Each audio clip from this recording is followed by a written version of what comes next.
Abran sus Biblias, enciendan sus aparatos, abran sus aplicaciones móviles en Génesis capítulo 2, que de hecho, hermanos, yo siempre, y ustedes lo saben, traigo mi Biblia conmigo, pero salí desde temprano y se me olvidó. Salí a una reunión. Génesis capítulo 2. Vamos a ver los versículos del 20 al 24, por favor, en sus Biblias. Génesis 2, 20 al 24.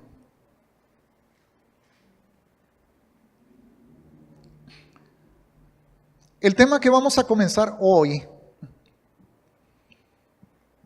tiene que ver con la relación matrimonial. Tiene que ver con el diseño, hermanos, de Yahweh para el hombre y para la mujer, con la actitud correcta, el compromiso de uno con el otro, ¿ok? Vamos a estarlo desarrollando en diferentes áreas, en diferentes aspectos, y pues les voy a pedir que sean pacientes y que analicen, tomen notas los que vienen preparados con sus libretas. Dice la palabra de Yahweh en Génesis capítulo 2, versículo 20 al 24, lo siguiente. Y puso Adán nombre a toda bestia y ave de los cielos y a todo ganado del campo. Mas para Adán no se halló ayuda idónea para él. Entonces Yahweh Dios hizo caer sueño profundo, la primera anestesia de la historia de la humanidad. Sueño profundo sobre Adán, y mientras éste dormía, tomó una de sus costillas y cerró la carne en su lugar. Y de la costilla que Yahweh Dios tomó del hombre, hizo una mujer y la trajo al hombre. Dijo entonces Adán: esto es ahora, era su costilla, hueso de mis huesos y carne de mi carne. Esta será llamada varona, porque del varón fue tomada. Por tanto, dejará el hombre a su padre y a su madre, y se unirá a su mujer, y serán una sola carne. ¿Saben ustedes o tenemos alguna idea, hermanos, cómo formó Yahweh a Adán? De la tierra. Es correcto, ¿verdad? Lo formó de la tierra. Pudo haber formado a Eva también de la tierra. Pudo haber otra vez tomado un pedazo de una porción de polvo de la tierra, haber creado a Eva y haberle dicho: Eva, tú vas a ser la compañera de este hombre. Pero no lo hizo así, hermanos. Yahweh escogió que la compañera idónea de Adán, su mujer, fuera una extensión de él mismo. Tomó ese trozo de materia biológicamente, hueso, carne, venas, nervios, lo que hubiera estado en la costilla, no importa. Ahora nosotros sabemos, hermanos, que en cualquier célula del cuerpo, en cualquier célula, se encuentra toda la información genética de los seres. Está el ADN. De modo que hoy en día, hermanos, se clonan animales. Hay rumores de que se clonan personas, lo cual sería una aberración, porque el hombre no es Dios. Sin embargo, a mí no me consta. Sin embargo, hay publicaciones que sugieren que la clonación humana, aunque como un hecho escondido, ya es una realidad. No me consta, solamente comento lo que se escucha o se publica en diferentes medios. Sin embargo, hermanos, Dios es Dios, Yahweh es el soberano y su plan es perfecto. Entonces lo que hizo Él fue exactamente eso.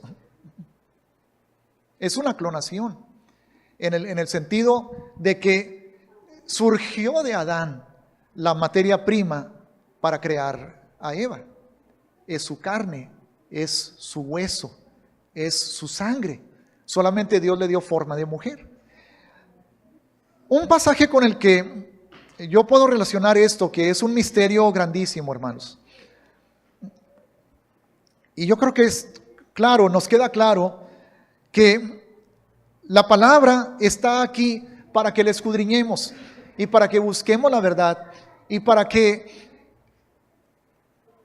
nos alimentemos de ella y la estemos estudiando, hermanos, para conocer el corazón del Padre, para saber lo que Él quiere que sepamos, pero que sin importar cuánto tiempo le dediquemos, hermanos, jamás la vamos a llegar a comprender a la perfección. Jamás vamos a descubrir todos los misterios que hay por descubrir porque estamos tan limitados, ¿verdad? Dice Efesios capítulo 5, versículos 21 en adelante, 21 al 32, para ser precisos. Someteos unos a otros en el temor de Dios. Las casadas estén sujetas a sus propios maridos como al Señor. Porque el marido es cabeza de la mujer, así como Mashiach es cabeza de la iglesia. Si en sus Biblias leen, así como Cristo es cabeza de la iglesia, es correcto. Es una traducción legítima y significa lo mismo que Mesías, significa ungido. Leo una vez más el versículo 23, porque el marido es cabeza de la mujer, así como el Mesías es cabeza de la iglesia, la cual es su cuerpo, y él es su Salvador. Así que como la iglesia, que somos los redimidos, hermanos, somos aquellos que hemos sido lavados por la sangre del Cordero. No es una denominación, no es un grupo religioso, aquel al que se refiere aquí como la iglesia. Somos los creyentes, los que hemos recibido el perdón de nuestros pecados por medio de la sangre que el Mesías derramó por nosotros sobre la cruz del Calvario. Entonces, a eso se refiere cuando dice la iglesia. Así que como la iglesia está sujeta al Mesías, capítulo 24, así también las casadas lo estén a sus maridos en todo. Maridos, versículo 25, amad a vuestras mujeres. ¿De qué manera? Bueno, dice, así como Cristo, así como el Mesías amó a la iglesia y se entregó a sí mismo por ella. A ese grado. Hay mucho que analizar aquí, mucho que aprender, pero vamos a continuar para llegar al punto pertinente en este momento. Versículo 26, para santificarla, habiéndola purificado en el lavamiento del agua por la palabra, a fin de presentársela a sí mismo una iglesia gloriosa que no tuviese mancha ni arruga ni cosa semejante, sino que fuese santa y sin mancha. Así también los maridos, versículo 28, deben amar a sus mujeres como a sus mismos cuerpos. ¿Qué fue Eva? Una creación de Yahweh a partir de qué, hermanos? Del cuerpo de Adán. A partir del cuerpo de Adán. ¿Qué dijo Adán? Ella es hueso de mis huesos, carne de mi carne. Somos uno. Entonces, por eso está diciendo aquí la palabra que está basada en la Torá. Todo el Nuevo Testamento o el Brit Hadashah está basado en el Tanaj, hermanos. En la Torá, en las Escrituras, en los profetas. Entonces dice, así también los maridos deben amar a sus mujeres como a sus mismos cuerpos. ¿Por qué? Porque es tu cuerpo. Porque sí lo es. Es verdad que tu esposa no fue tomada literal y directamente de tu costilla, pero si trazas la descendencia, la ascendencia de ella, si la trazas, la mamá de ella y la mamá de la mamá y la mamá de la mamá de la mamá, ¿hasta dónde vas a llegar? A Adán y a Eva. Y si trazas tu descendencia, tu mamá y bueno, los papás, ¿verdad? Tanto el papá como la mamá, todos hermanos trazamos nuestra ascendencia, nuestro origen hasta Adán y Eva, ¿verdad? Por lo tanto, las mujeres, todas, en este sentido, son Eva. Y los hombres, todos, somos Adán. Cuando tú te unes a tu esposa, aunque ya no estén cercanamente emparentados, que de hecho se hacen exámenes, ¿verdad? A veces previos a las bodas civiles para determinar que no haya incompatibilidad genética y todo lo demás. Pero aunque no esté cercanamente emparentada a ti, tu esposa es tu Eva y tú eres su Adán. Y tú puedes decir de la misma manera, esta mujer, cada quien puede decir de su esposa, como yo lo digo la mía, esta mujer es hueso de mis huesos y es carne de mi carne. Entonces, ¿cómo la debo de amar? Como a mi mismo cuerpo. De una manera literal, hermanos. Siempre lo hemos visto como algo meramente simbólico, y lo es simbólico, es espiritual, pero podemos entender sobre la base de la palabra del Señor que es más literal de lo que nos imaginábamos. Porque aunque hayan ya pasado muchas generaciones entre Adán y Eva y nosotros, pero somos sus descendientes. Somos sus hijos. Somos hijos de Adán y Eva. Y ellos dos fueron una sola carne. Porque Yahweh tomó la costilla de él y la formó a ella. ¿Ok?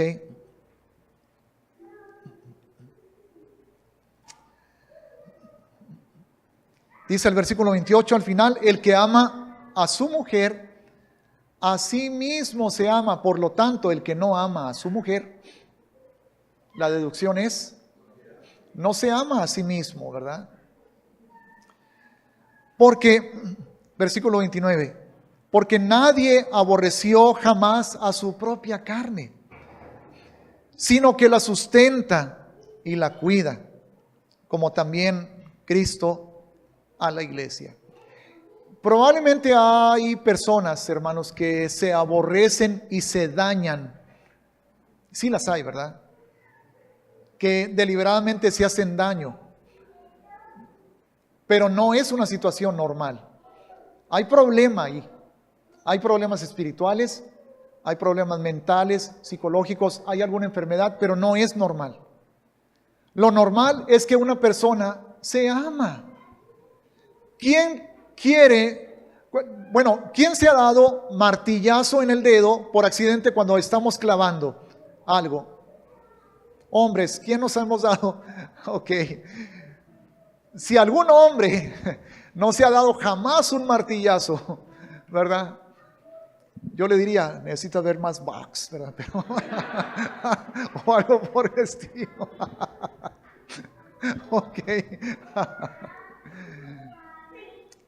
Pero ¿quién lo haría a propósito?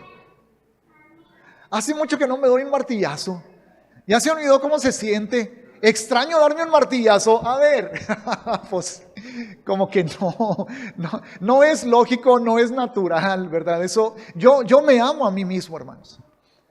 Y la palabra de Dios me está enseñando que así como me amo a mí mismo, así como quiero estar yo bien, quiero estar en bienestar, quiero estar en salud, quiero que me traten bien, quiero sentirme feliz, Quiero experimentar gozo y paz y tranquilidad.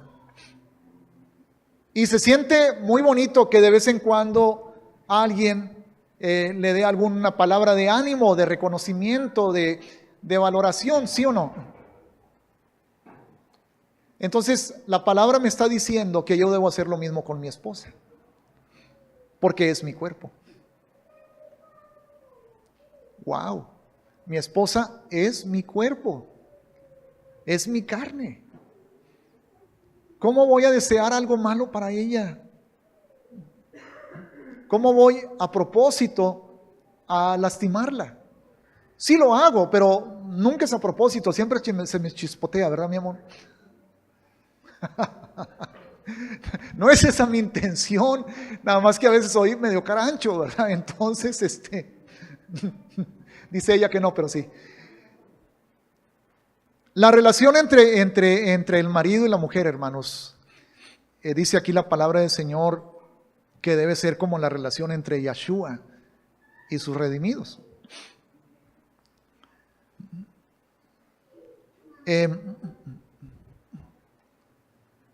Las esposas deben estar sujetas a sus maridos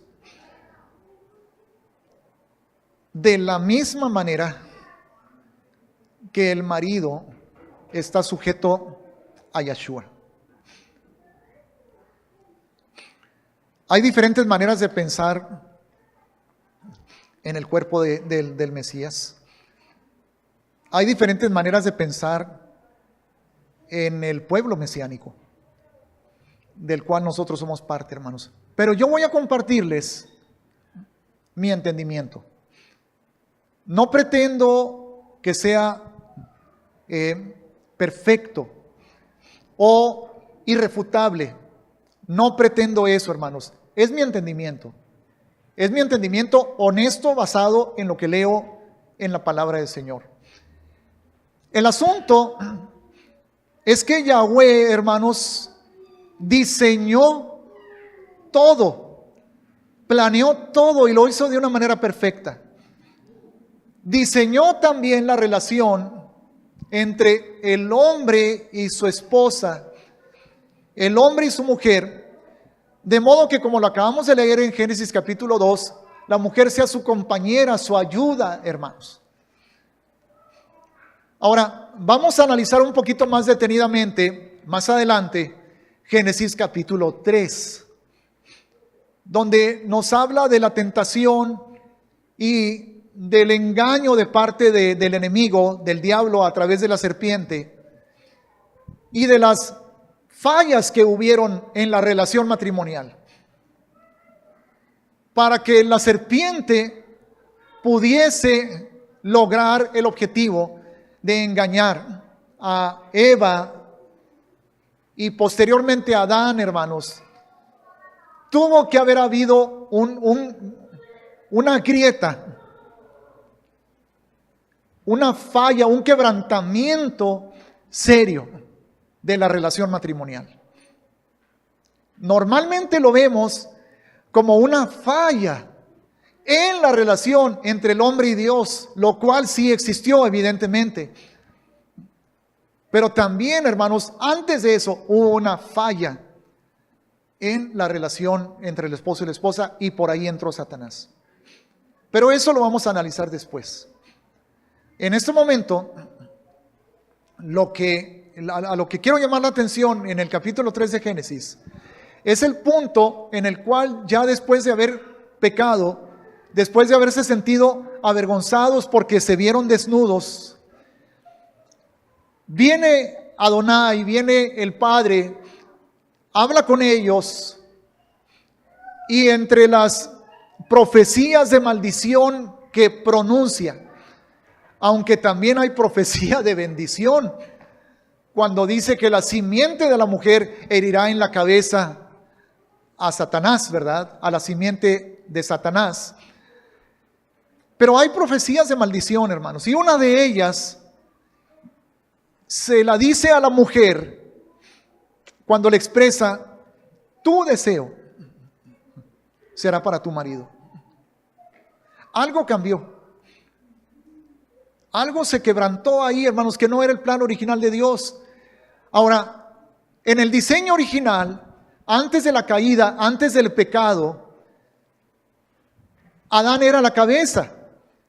No es de que los dos tenían la misma autoridad, y eso lo vamos a ver posteriormente, como les dije, lo vamos a analizar.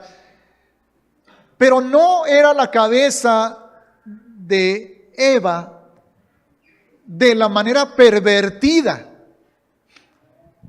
que después el hombre puso en práctica hacia la mujer.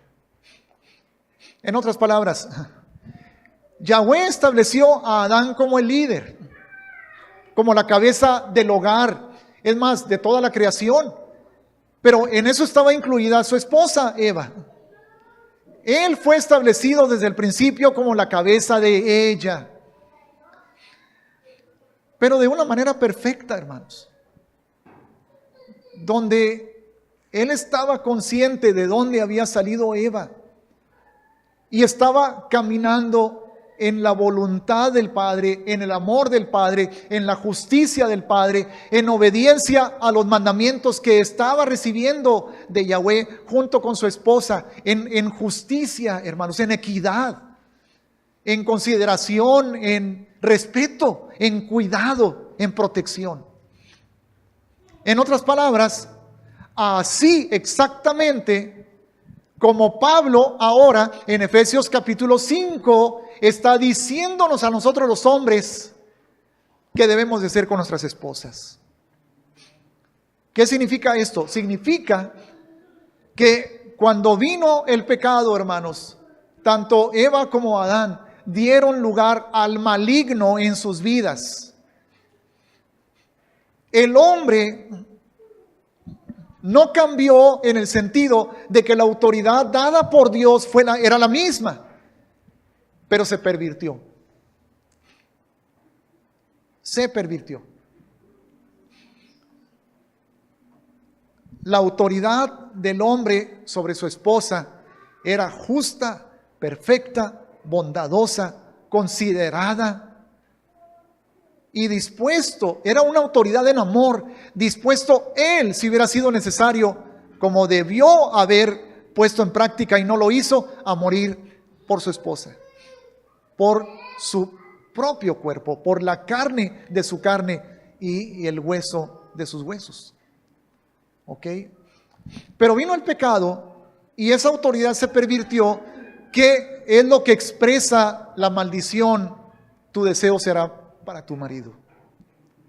O sea, vas a experimentar un nivel de sometimiento que ya no va a ser solo un sometimiento consciente, voluntario, dispuesto.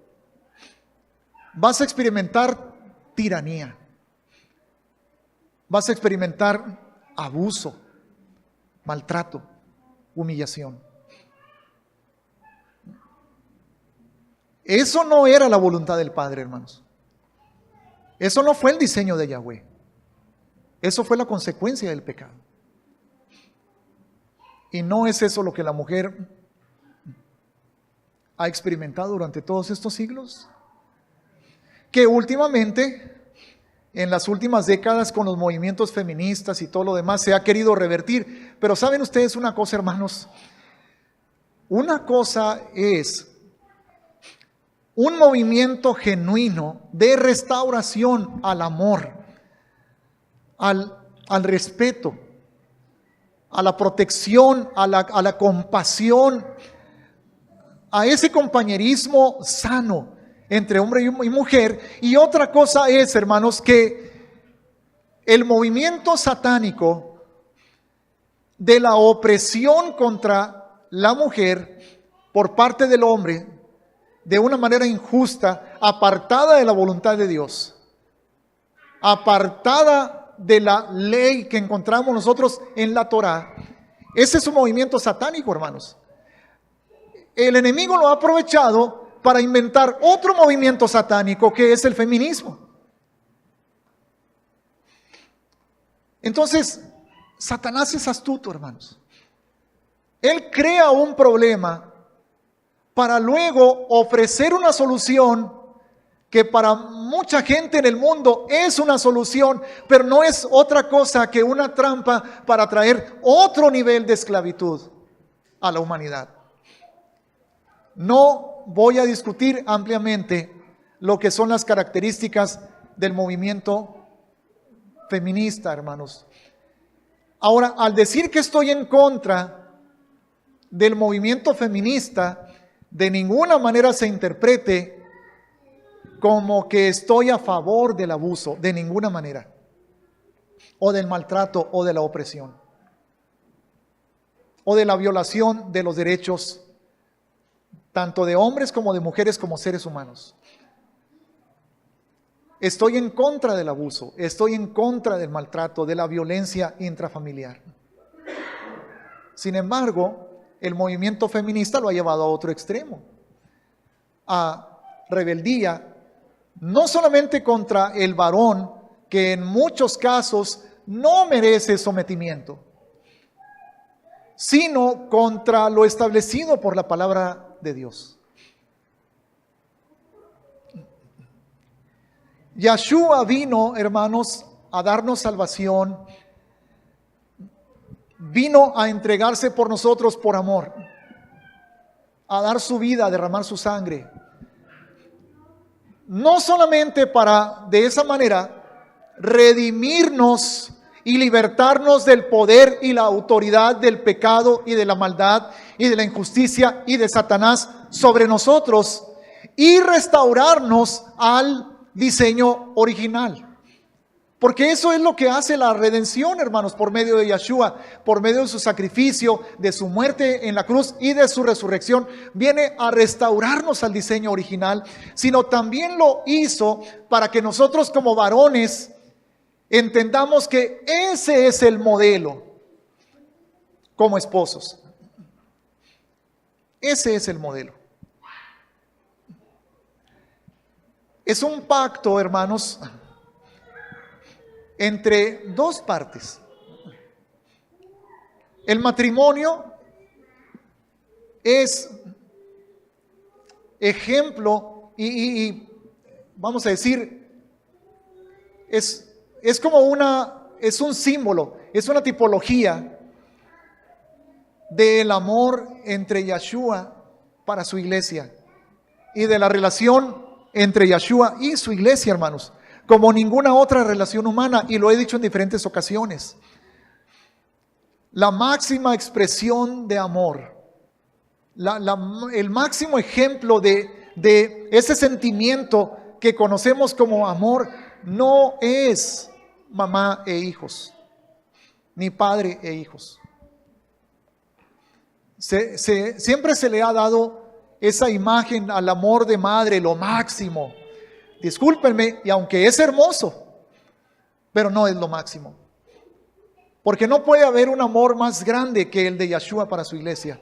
Y el ejemplo que Él escogió, a través del cual Él manifestar el misterio de ese amor de sacrificio, no fue el de la madre con sus hijos o hacia sus hijos. Fue el del esposo hacia su esposa.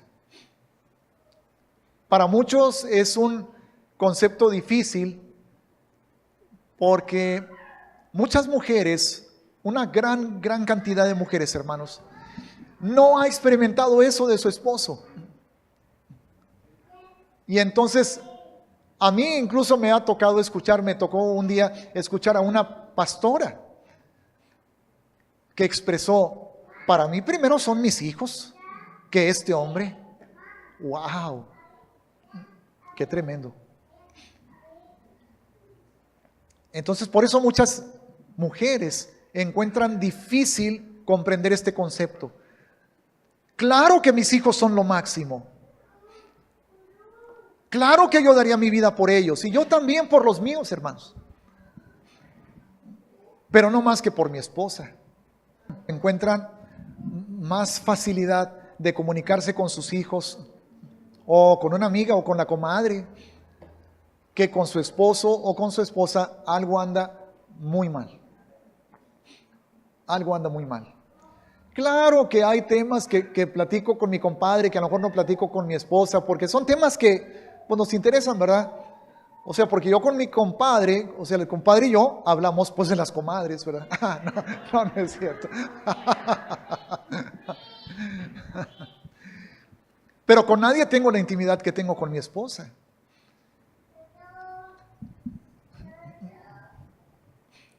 La responsabilidad del hombre entonces, hermanos, es amar a su mujer de la misma manera que Yeshua ama a su iglesia. ¿Y qué hizo Yeshua por su iglesia? Se entregó a morir. Dio su vida. ¿Cómo puede haber abuso? ¿Cómo puede haber maltrato? ¿Cómo puede haber humillación cuando hay ese amor? Es imposible, ¿verdad? No puede haber. Ahora, la respuesta de la esposa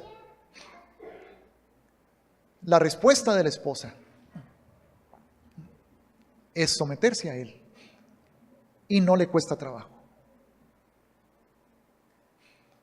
Yeshua nos pide obediencia a nosotros, hermanos.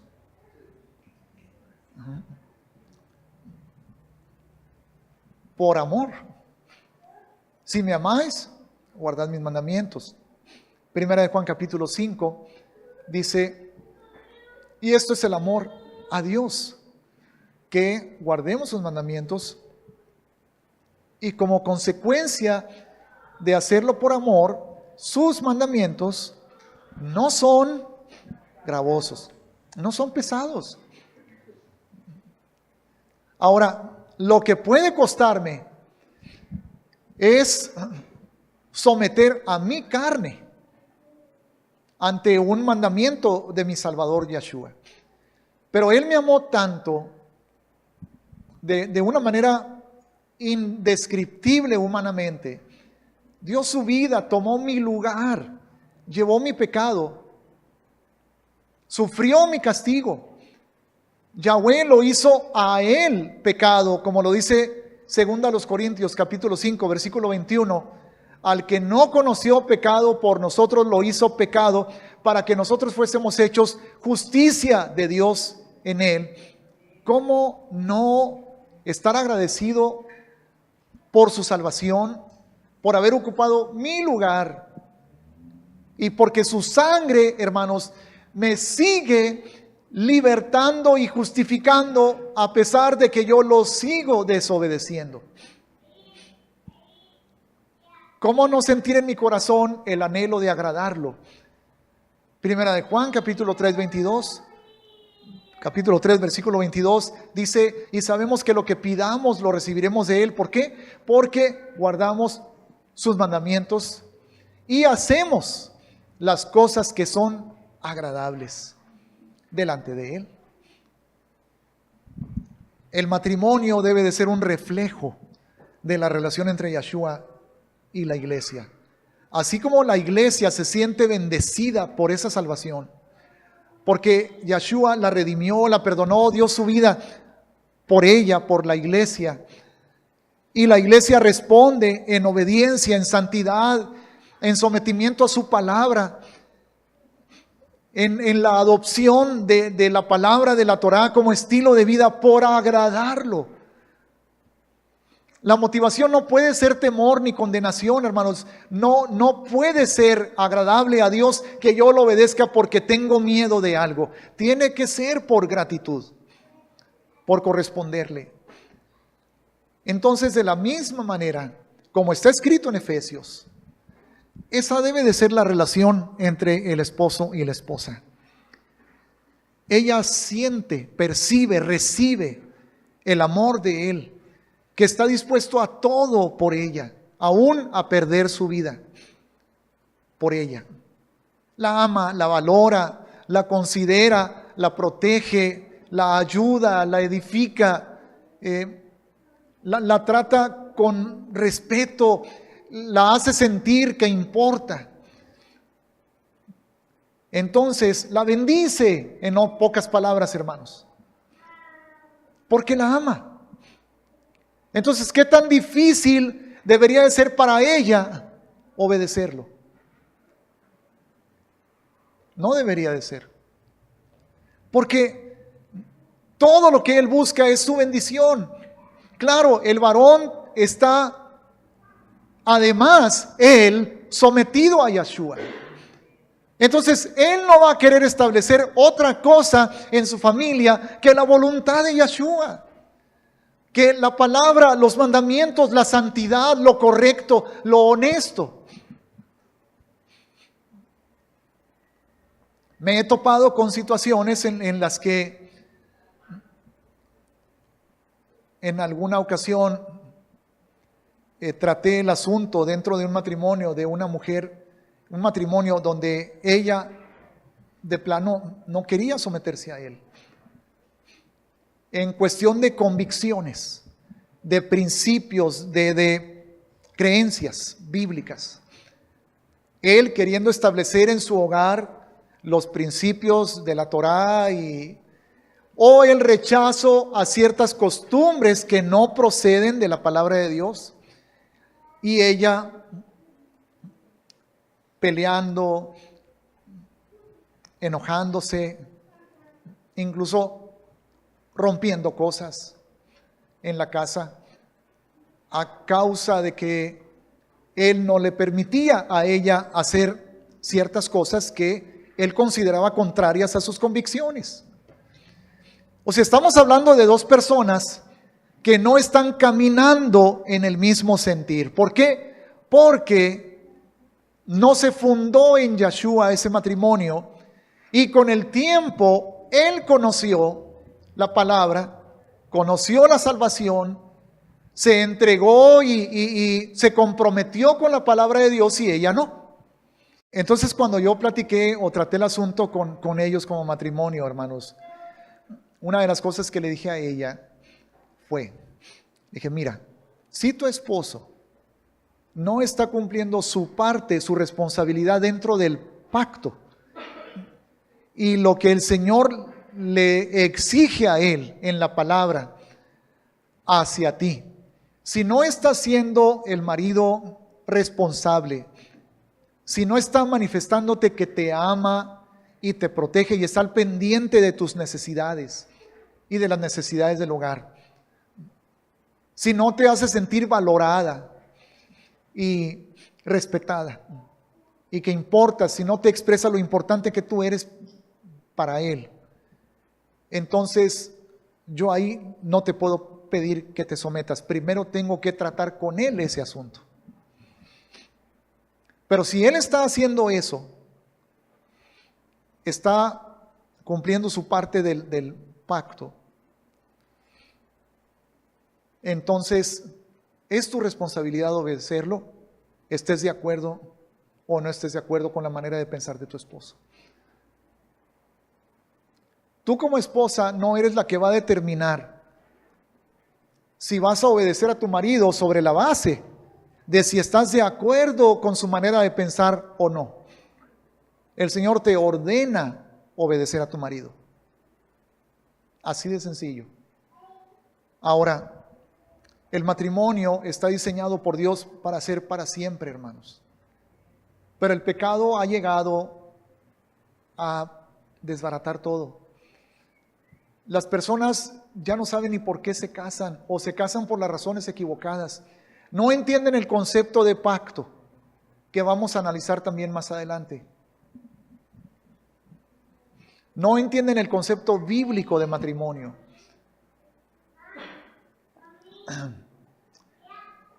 Por lo tanto, es mi sentir que cuando una mujer está buscando el diseño de Dios, ella quiere someterse a su marido y debe de querer someterse a su marido, aunque su marido no sea creyente. La palabra del Señor dice en 1 Corintios 7 que nos pertenecemos uno al otro. Y le habla a la mujer creyente y dice, si está casada alguna con algún incrédulo, no lo deje. Lo mismo le dice al marido, no la deje. Si una mujer escoge unir su vida a un incrédulo, haya sido ella creyente o no, ella lo escogió. Ella debe de ser firme en su elección. Yo he sabido de mujeres que en algún momento de su vida se convierten a la religión de los testigos de Jehová. Y como se meten y entregan y se dedican, ¿verdad?, de lleno a obedecer los lineamientos de esa religión, la consecuencia ha sido en algunos casos que se desbarata el matrimonio. ¿Por qué? Porque él no quiso seguir ese mismo camino o esa misma religión. Está mal completamente eso. Tampoco es correcto que una mujer se convierte al Señor, comienza a caminar en la palabra y luego quiere dejar a su marido porque él no, así lo escogiste, ¿no? Entonces tienes que permanecer ahí. La excepción, hermanos, lo que yo considero, de acuerdo a cómo entiendo la palabra, si el marido se torna violento, abusivo y pone en peligro su integridad física, su vida o su integridad moral o psicológica, estoy convencido que Yahweh no le pide que soporte el abuso. Yo no estoy diciendo que lo deje, estoy diciendo que debe ponerse a salvo. Eso sí, debe de ponerse a salvo. Porque lo que el Señor establece como modelo para el matrimonio es universal, hermanos. Alguien dirá, bueno, pero los que no conocen la palabra de Dios, ok, el problema es que no la conocen, pero de todos modos, Dios nos va a llamar a cuentas. Y ese es el modelo universal para el matrimonio. ¿Hasta qué punto una mujer debe someterse a su marido? Si, por ejemplo, el marido dice, no quiero que vayas a la iglesia, ella es cristiana o es creyente, no quiero, no te doy permiso. ¿Qué debe hacer la mujer? No ir. Quedarse en su casa. Orar, leer la Biblia. Ahora, ¿hay límite o no hay límite? Si el marido le dice, pues ni Biblia quiero que tengas aquí en la casa. Es más, ni ores. Aquí tu Dios soy yo. Bueno, probablemente ella deba de decir, ¿sabes qué? Te amo, eres mi esposo. Yo no te voy a dejar, pero sí me estás poniendo ya en contra de mi vida espiritual. Me estás queriendo matar espiritualmente y eso no te lo voy a permitir. Primero está mi relación con mi padre. Si él dice, si lo haces te golpeo, entonces ella tiene que tener el valor de poner distancia de por medio, hermanos. Una vez escuché algo muy cierto. Mujer, la primera vez que tu marido te golpeó fue su culpa. Pero la segunda vez que tu marido te golpeó fue tu culpa. Porque desde la primera debiste haber puesto distancia de por medio. Ya el Señor te guiará a orar por él. Yo creo que los matrimonios pueden ser restaurados, hermanos. Yo pienso que los hombres pueden venir al conocimiento de la palabra. Y ya va a ser la batalla espiritual de la esposa. Entonces, ¿cuándo es un divorcio correcto? ¿Qué dijo Yeshua? Varones, ustedes no pueden repudiar a sus mujeres nada más porque sí. Por causa de fornicación, entonces sí, pero si no es causa de fornicación, ahora, ¿por qué está dándole Yeshua permiso al varón para acabar con el matrimonio a causa de fornicación? ¿Por qué? Porque la fornicación es una traición al pacto. Porque el matrimonio es un pacto. Y cuando una persona es infiel, está violando, está rompiendo el pacto. Alguien dirá, hermano, ahí dice por causa de fornicación, no por causa de violencia familiar. O sea, por más que la golpee, ella no puede dejarlo. Bueno, porque está hablando de por qué causa el marido dejaría a la mujer. Y es muy poco probable que el marido la tenga que dejar a causa de violencia de la mujer a él. Lo que se consideraba es que ella fuera infiel. ¿Y saben por qué el Señor estaba poniendo esa condición? Porque estaba protegiendo a la mujer. Porque la costumbre era, e incluso está previsto en la Torá, hermanos, porque los fariseos le dijeron, ¿por qué entonces Moisés nos permitió dar carta de divorcio? Y dijo, por la dureza de sus corazones. ¿Qué era carta de divorcio? Era cuando el hombre decía, ay, ya no me gustó. O ya se arrugó mucho. Ya la voy a cambiar. Conocí a una jovencita. Entonces, ¿sabes qué, mujer? Ya no te deseo a mi lado. Te doy una carta. Ahora, ¿para qué era la carta de divorcio? Para protegerla. Para que no fuera después alguien a decir, tú estás casada y ahora estás con otro hombre, te vamos a apedrear. Para protegerla se le daba carta de divorcio. Era un amparo. Pero eso quería decir que el hombre la dejaba solo porque se le antojaba dejarla. Pero para que no la fueran a acusar de adulterio posteriormente, ella llevaba su carta de divorcio.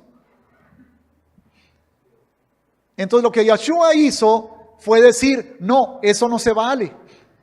Tú estás comprometido con tu esposa, la escogiste, ahora le eres fiel. Y no tienes permiso de dejarla a menos que ella haya adulterado.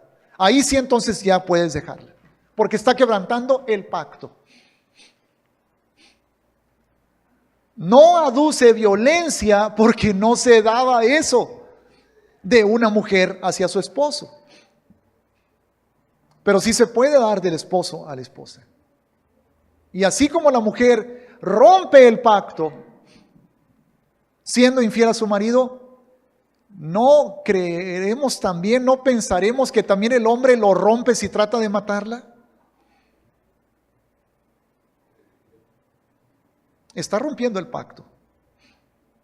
Claro que si es infiel también lo está rompiendo, pero en el mundo cristiano, hermanos, siempre se argumenta, no puedes dejar a tu marido si no te ha sido infiel, por eso, pero la golpeó. Es un quebrantamiento de un pacto. Él prometió cuidarla y protegerla. Y ahora la quiere matar. Me tocó el caso de una hermana en Cristo en otro pueblito, hermanos, que también me habla. ¿Qué hago, hermano? Ya me cortó con la navaja. Me quiso matar, me quiso estrangular delante de mi hijo, y mi hijo me quiso defender y lo golpeó a él. Y me dicen mis hermanas que no debo de divorciarme porque soy cristiana y que no puedo dejarlo.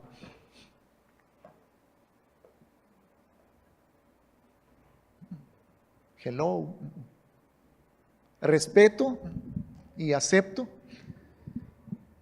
que muchos de mis hermanos y hermanas en Yeshua no estén de acuerdo con este punto de vista. Que al fin y al cabo, hermanos, es un punto de vista. Yo acepto eso, no hay problema. Todo mundo tenemos derecho a pensar o a entender como entendemos o como pensamos. Pero eso seguro que el Señor no nos ha llamado a opresión, sino a paz, a shalom.